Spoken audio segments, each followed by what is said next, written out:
These are called mitered squares, so we're going to decrease up the middle to create that scale looking stitch.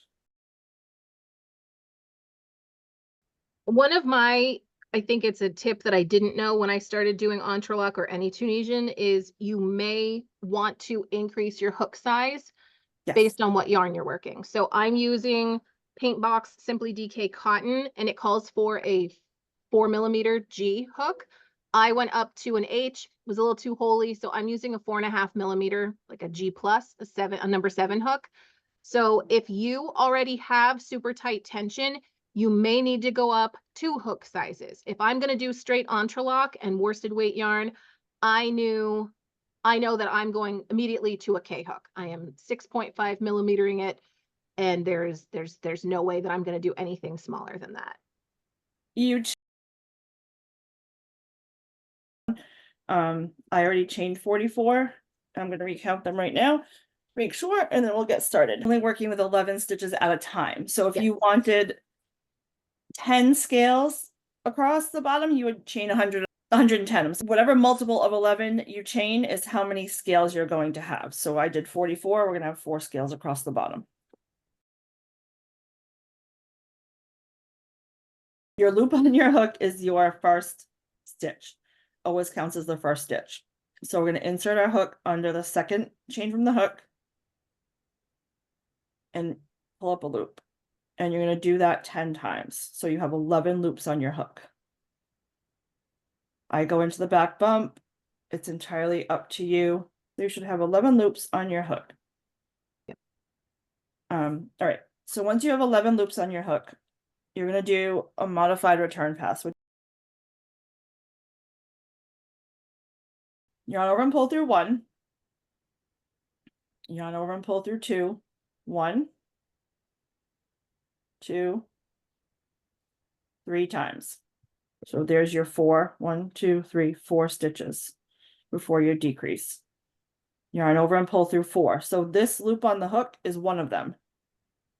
And then you're going to pull through these. So these 4, 3 stitches, and then the loop on the hook. You're going to yarn over and pull through 4. So 1, 2, 3, 4. And then you're going to yarn over and pull through 2 4 times. So 1, 2, 3, 4. And that's what you should have. So the first row is 4 pull throughs on each side before the decrease on the side of the decrease. The next row up is 3, 2, 1, and then you're done.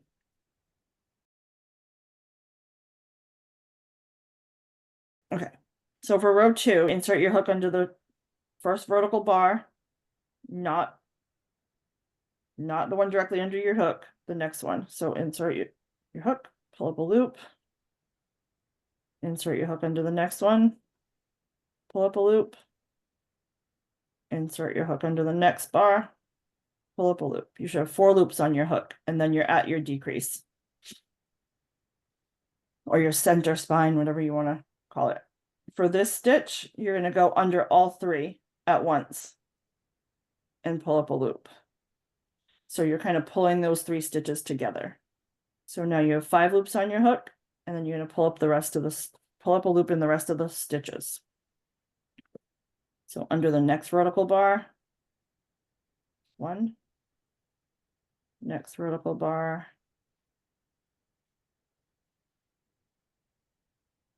okay, 1, 2, 3, 4, 5, 6, 7, 8. Your 9th stitch, your last stitch is going to be an end stitch, and you put your hook under both loops of the stitch. Yarn over and pull up a loop. 1, 2, 3, 4, 5, 6, 7, 8, 9 loops on your hook. So for this return pass, you're going to pull through 1, and then you're going to have 2 stitches on the side of the decrease. And then on this side, you're going to have 3 stitches. So 3 pull throughs and 3 pull throughs, and then the center. So yarn over, pull through 1. Yarn over, pull through 2. Yarn over, pull through 2. You're going to yarn over and pull through 4. So 1, 2, 3, 4. And that ends up being the loop on the hook and then 3 stitches. And then you're going to yarn over and pull through 2 to the end. So you're decreasing by 2 stitches every time. And that's what makes the point. So for row 3, we had 11 stitches, 9 stitches. Now we're going to have 7. So you have your loop on your hook. You're going to insert your hook under the second vertical bar, which is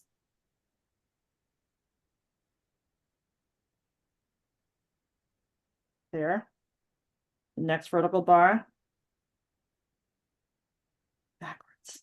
At the 3 together. You're going to insert your hook under the 3 together, or the 3 loops. Yarn over and pull up 1 loop. And then you should have 2 more vertical bars and your end stitch. So insert your hook under the next stitch, pull up a loop, next stitch.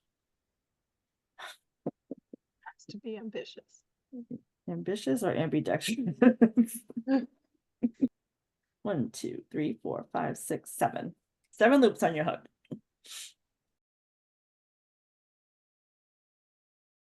So for this, 1, 2, 3, 4, 5, 6, 7. 7 loops on your hook.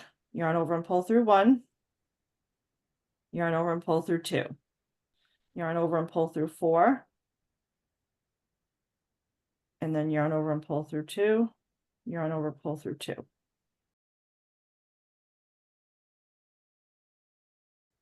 So row 4, you're going to insert your hook under the first vertical bar. Pull up a loop. You're going to insert your hook under those 3 together. Pull up a loop.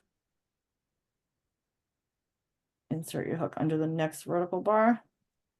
Pull up a loop. And then insert your hook under the end stitch, which is both loops. So you should have 5 loops on your hook.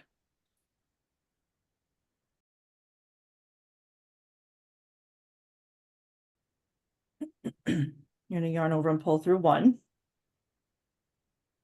And then we're at the decrease. So you're going to yarn over and pull through 4. 1, 2, 3, 4. And then you have 2 loops left on your hook. Yarn over and pull through 2.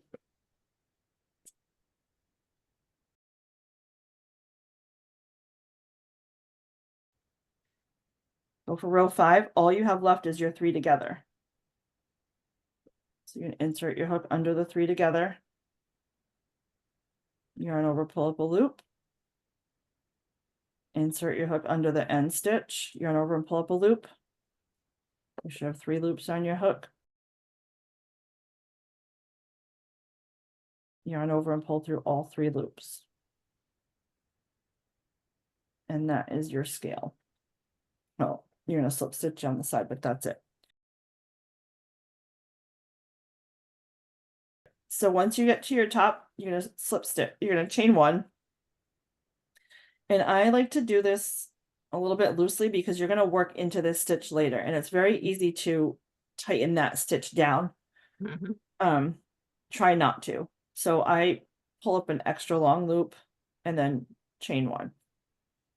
And now you're going to rotate your work, and you're going to slip stitch down the side of your ends. So you have this chain 1, and then you're going to slip stitch 1, 2, 3, 4, 5 times for right now. And try to make your slip stitches the same size as your end stitches, because you're going to work into these later on. So you want to make sure they're not super tight. Courtney. That's where I struggle, but so that's where I have to, I don't know, many moons ago, Cara Louise showed us how when she's doing slip stitches, she kind of just lets the yarn rest over her hands. Yep. I let go of my yarn. When I'm slip stitching down the sides of Entrelac, I kind of let go of my yarn, or I hold it like with my pinky. I usually wrap my yarn around my fingers. I absolutely do that. And I use loose tension. They're still pretty tight, but yeah, absolutely. So what we're talking about in the base is this space right here is the chain that's already been worked into. I'm going to slip stitch here. And I guess the way I think about it is that belongs to this. Mm-hmm. That stitch belongs to this scale. Slip stitching in the next now starts your next scale. So for our next scale, you should have your one on the hook, and then you're going to pull up a loop in the next 10, which will give you 11 loops. So 2, 3, 4,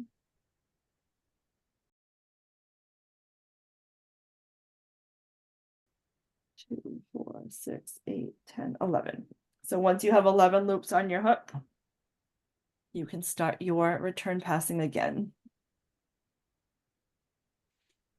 So for the first row return pass, you're going to yarn over and pull through 1, yarn over and pull through 2, 1, 2, 3 times. You're going to yarn over and pull through 4, and then yarn over and pull through 2 4 times. So 1, 2, 3, 4.